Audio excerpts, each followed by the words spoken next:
A local civic group is in search of an answer to an intractable problem. Who or what is Jacksonville?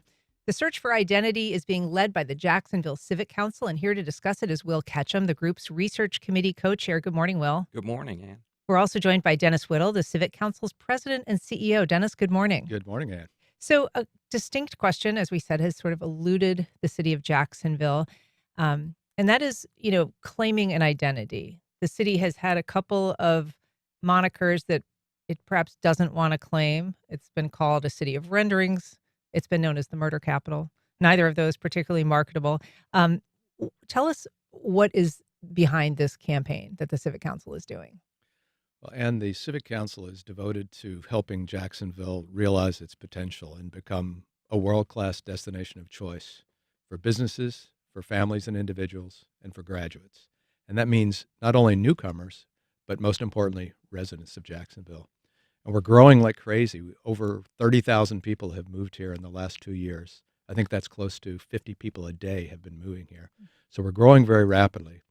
And that growth can shape us, or we can shape it. So the Civic Council is trying to lead an effort so that we make sure that we're the masters of our own destiny. Remind us, for folks who don't know, what is the Civic Council? So the Civic Council is a group of 100 CEOs in town who are devoted to making the city a world-class place. So they're very successful business leaders who care deeply about the city and really want it to be a place of opportunity for everyone. If you had to say, distinguish the Civic Council and its mission from something like the Chamber of Commerce, which is also a group of business leaders that would say, I think, probably something similar. We're here to make the city better, more prosperous. How are you different? Well, and we work very closely with the Chamber. I'd say there's two differences. One is we have a little bit of a broader remit. We don't focus on business networking. Our main goal is not to bring in businesses or focus on business development of our members. Our main goal is to make the city as a whole a better place. So that's number one. Number two, we're only CEOs. Only CEOs are allowed to be members of the Civic Council. So those are two differences. Okay. But we work very closely together. So, Will, when we're talking about this unformed narrative, which is, I think, how you all are describing it, the Civic Council says that this is an emerging built environment that we have here in Jacksonville, but one that has left our reputation vague, impeding our potential. Explain, why is that an impediment, not having a unifying narrative? Yeah, well, by all accounts, this community is growing. So it's a fair argument to say, what's the problem here? There's really no problem. We're growing. We're, increasing incomes. We have work to do in all the areas of the city, but things are looking pretty good compared to markets up north, for instance. The critical need here is that we can do better. So I think it's about reaching our potential. And also, as we look closer to ourselves, it's an opportunity to have a strong sense of ourselves. And I think everyone wants to be a part of a community where they have a good sense of that. What do we stand for? What are we about here in Jacksonville? So a lot of this effort is inward facing. It's not simply how do we market ourselves to the world. We're growing without that effort. So I think we feel there's an opportunity to get a stronger sense of ourselves. Is there a sense that that somehow instills pride? I mean, what is the value in having kind of a clear self-definition?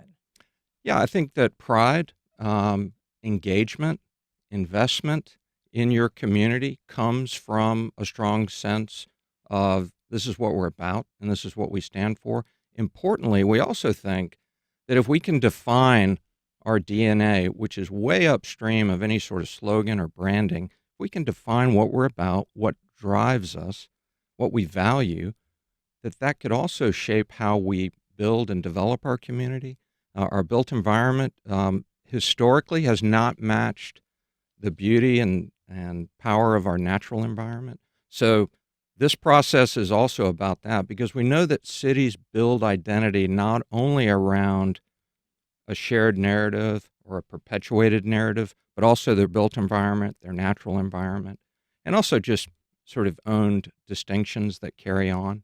Those have been harder to find here in Jacksonville. They've been elusive for some reason, and we think it's time to be intentional about building that story.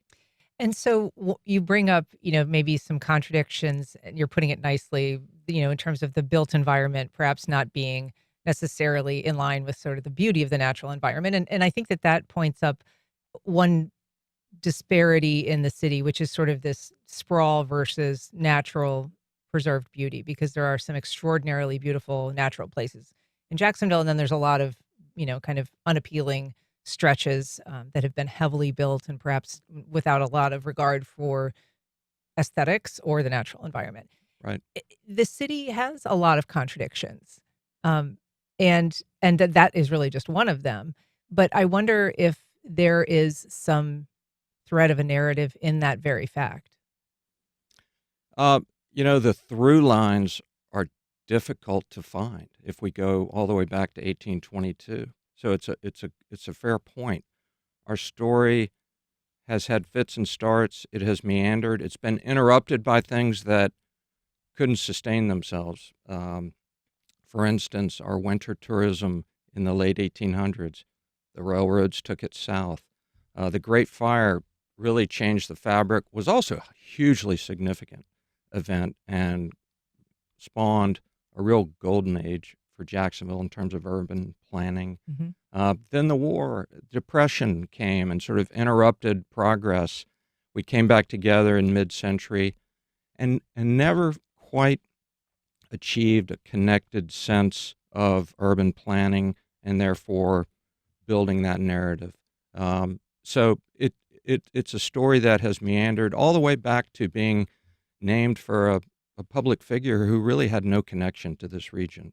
So that sort of set the tone for a vague identity.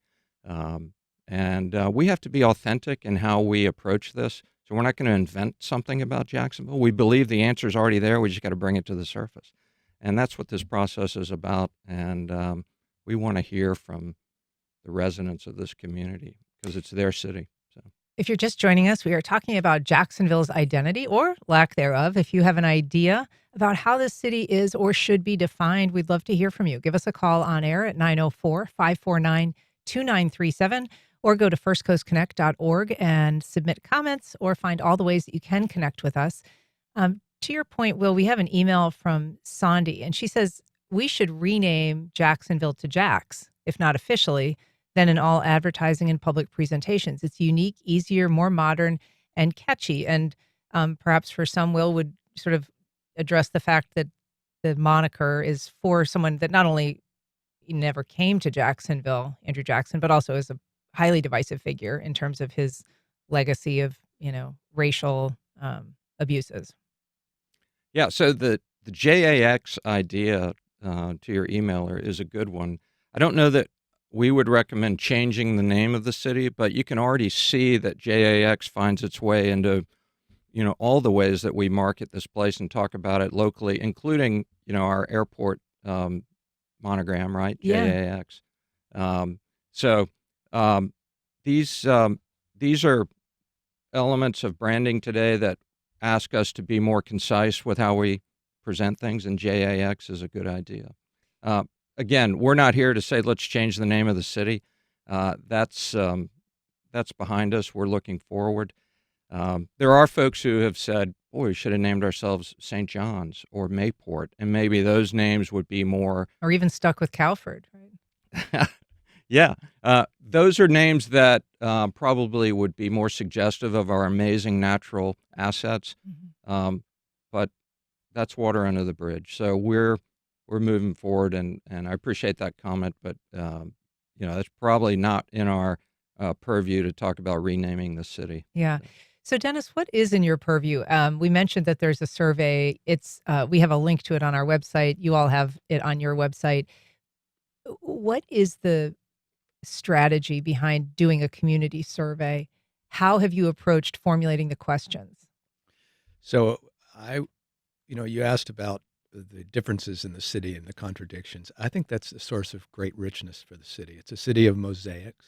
It's a city of difference. It's a city where you can be on the beach and in 15 minutes be on the river. You can be in rural areas or downtown.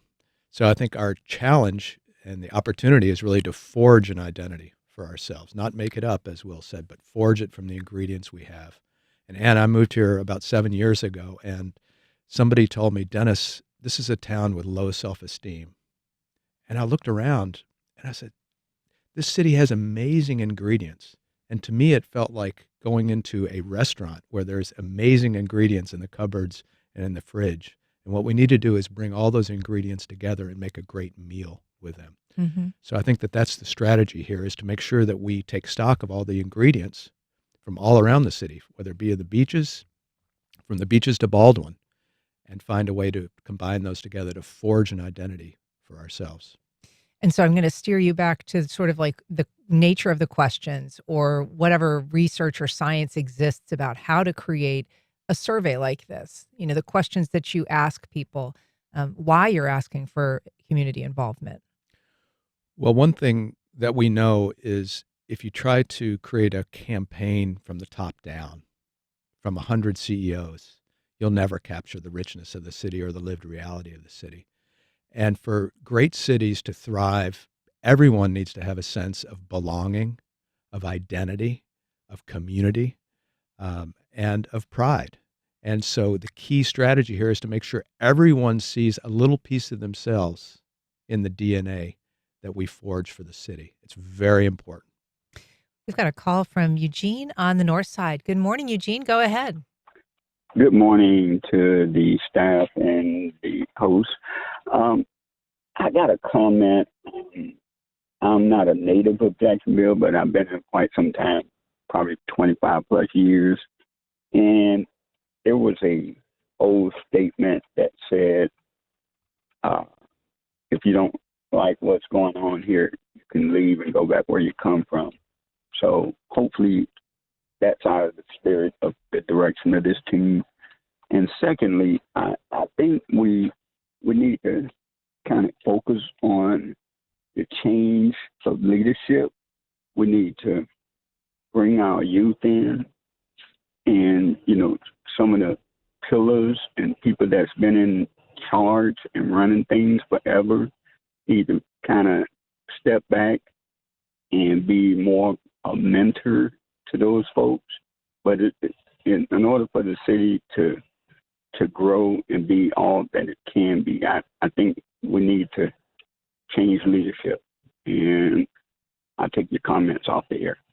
Thanks, Eugene. I mean, obviously, you all are not necessarily advancing a political overhaul of any kind. You're really trying to, I guess, find some indelible markers of the city's life. But do you think that do you see a need for the city to refashion itself in terms of having a younger leadership demographic and just more youth involvement? 100%. I'll say two things in response to the caller. First, the world is changing dramatically.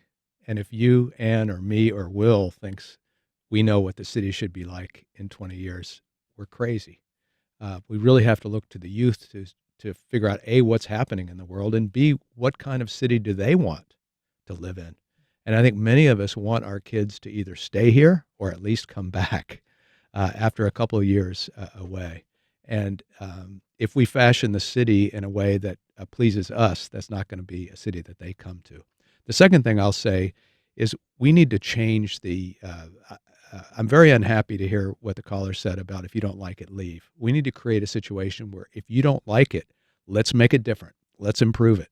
So the Civic Council, and part of this work is to try to create a way where if people have ideas, that they can focus on the assets and not on the deficits of the city.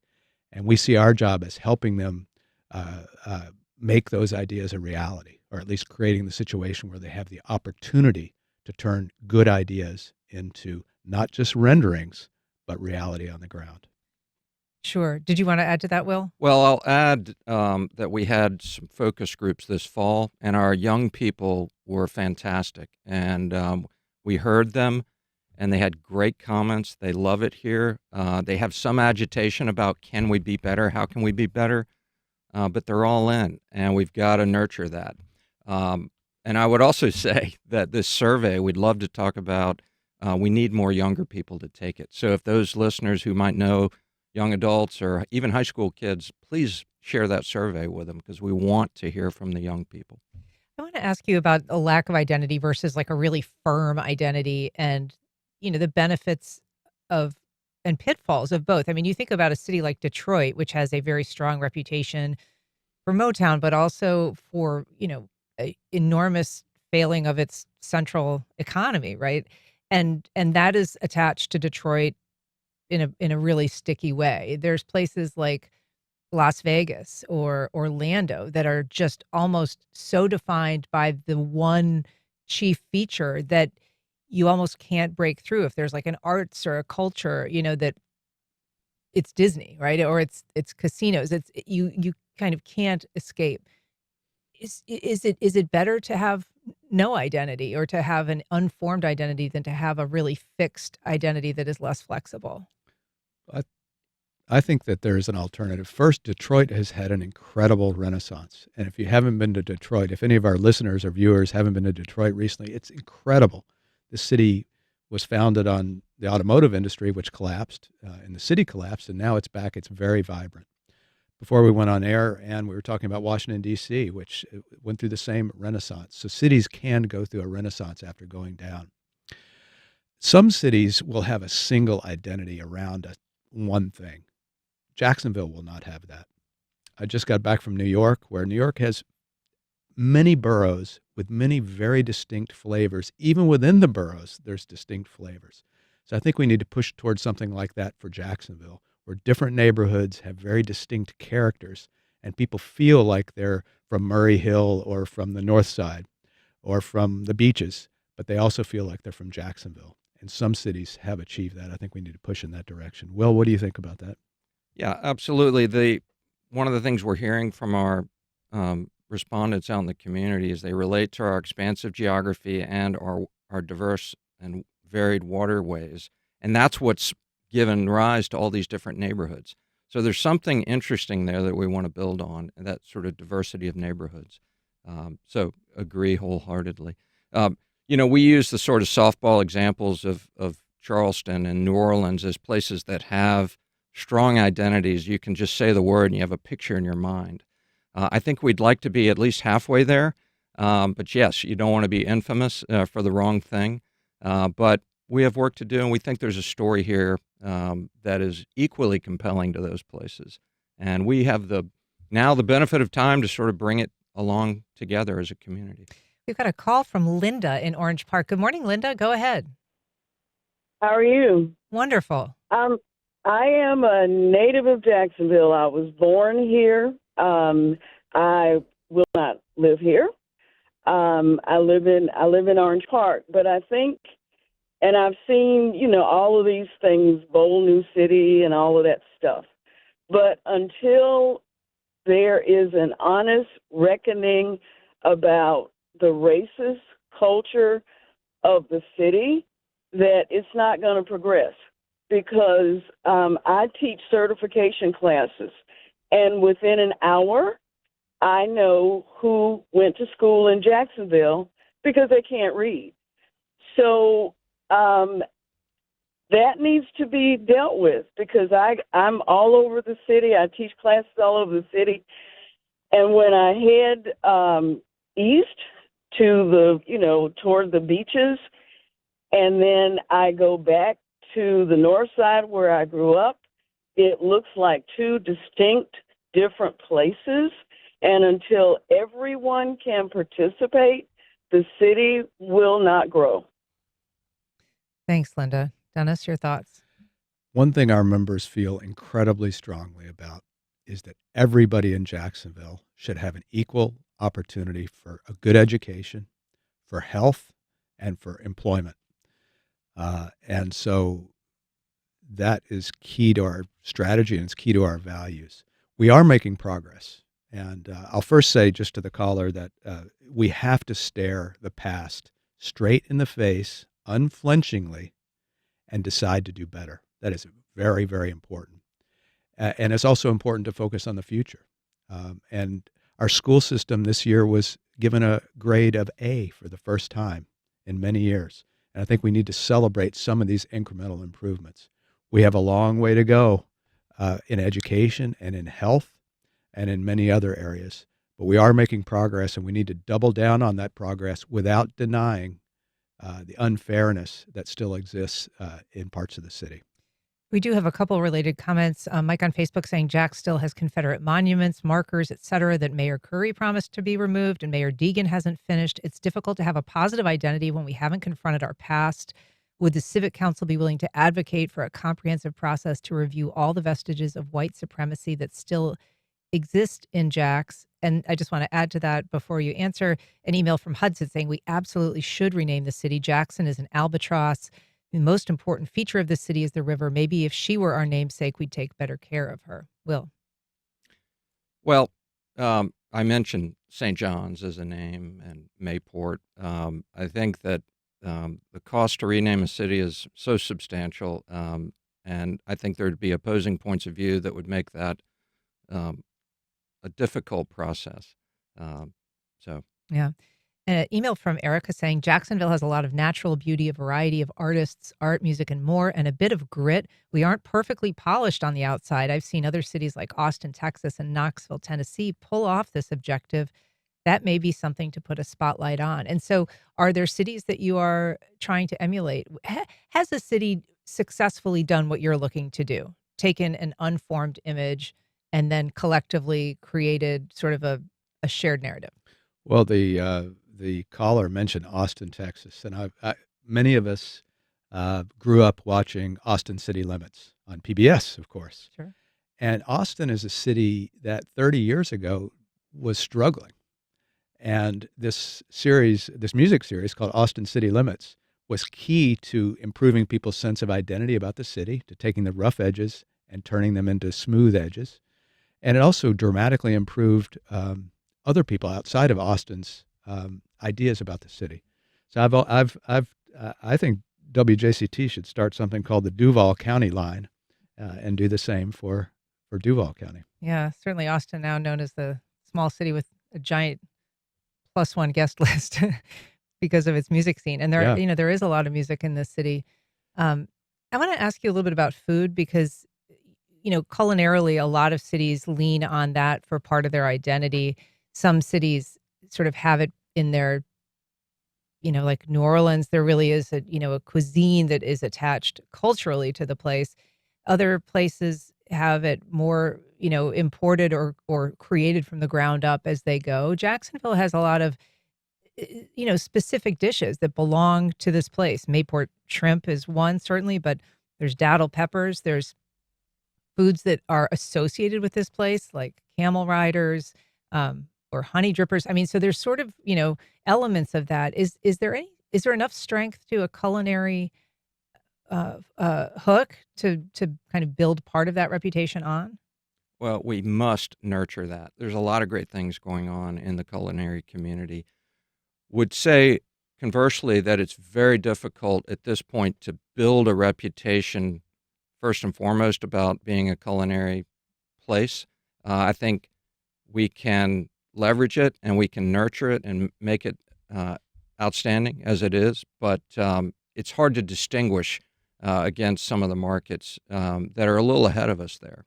It's not to say it can't happen, but it may not be, tip of the iceberg for us in terms of the storytelling at this point.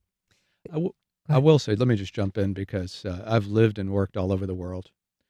You mentioned Mayport shrimp. It is the best shrimp in the world, period. And trust me, I've had shrimp on every single continent. Daddle peppers, I didn't even know they were from Jacksonville. And I think that is emblematic of part of our challenge and our opportunity is to promote these things that we have here that are spectacular. So you've probably seen in the news that the Culinary Institute is thinking about coming to Jacksonville. This would be a huge home run. This is a good example of something that the Civic Council will be, trying to facilitate. And we're kind of the underdog. I like being the underdog. Yeah. We've got a call from Sean in Riverside. Good morning, Sean. Go ahead. Hi, good morning. Thank you for having me. I was just listening to some of the comments about how Jacksonville's identity kind of just what the goal is, and I think speaking from a young person's perspective, I just moved back here. I've been here kind of twice. But 2018, I moved away and lived in Austin, Texas. I lived in LA and Charlotte, North Carolina, and I come back. And what I really like to see is kind of where I live now in Riverside. It's kind of an emulation of that, but a little bit further away. When I think of downtown Jacksonville, I it's not some place that I really like to go. It doesn't really have anything that like appeals to me, and I'm not kind of like want to see what it is in other cities, but I think Riverside is a great example of what this city could be. When people say where I think of Riverside as downtown, Yeah. yeah, honestly, and it's kind of crazy when I just go right across the bridge, right across the river, and it's a complete 360. It does nothing looks the same. Yeah. And I think building on that will attract a lot of people because I think almost everyone, I know a lot of friends and I know a lot of people here, they want to move to the Riverside area whenever they visit. That's kind of what their idea of what Jacksonville is. It's like a great place to live. Yeah. But then you go to other parts of the city, I think the city's just way too fragmented. I think that's just too many identities. Thanks, Sean. I want to ask about that because there are pockets of neighborhoods that are very appealing to people. And, but downtown Jacksonville, I think in a lot of ways still really doesn't have an identifiable downtown characteristic. And a lot of the cities that have been successful in creating identities don't have that problem. They don't have this giant footprint of a city that they're trying to shoehorn into, something that is memorable and iconic. We have a downtown that is really still in many ways a lot of vacant spaces. And how do you overcome that particular challenge when people come to Jacksonville and they experience a downtown that is not full of shops, it is not full of restaurants, it is not full of activities? I think it's critical that we keep up the momentum downtown. There's no great city in the U.S. or in the world that doesn't have a vibrant downtown. But the good news is things are happening. River's Edge just opened this amazing park. Riverfront Plaza is about to open where the landing was. I think this Friday is the ribbon cutting. Gateway and some of the other developers are breaking ground on some amazing new apartments and retail, and hopefully music will be coming. The Four Seasons is well on its way to completion, the stadium.